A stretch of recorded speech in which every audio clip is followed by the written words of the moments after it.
One of the more plausible theories is that he was a victim of something called cooping. Huh? Cooping. It was a brutal and crude form of election fraud that was prevalent in 19th century Baltimore, which was infamously famous for political corruption and election fraud.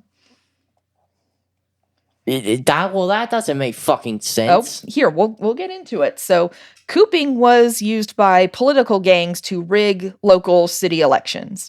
And victims of cooping were kidnapped and then forced to vote multiple times for a particular candidate.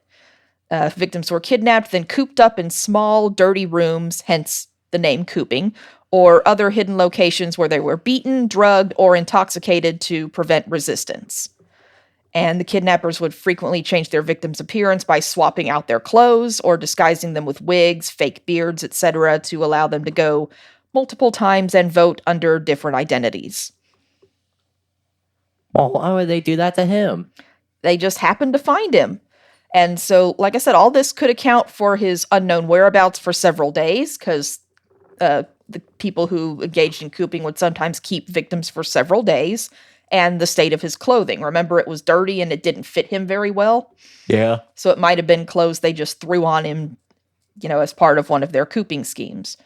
And also, October 3rd, the day Poe was found, happened to be an election day, and Ryan's Tavern, the place where he was found, was a known polling place. And so polling sites were particular hotbeds for cooping during voting periods. Well, goddamn, that kind of made sense now. Like I said, it's one of the better theories. And also, Henry R. Reynolds was one of the judges who was overseeing the polls at Ryan's Tavern. And Poe may have met him on election day, so that could have been the Reynolds he was referring to. But that, again, is just speculation. Well, this kind of made sense now.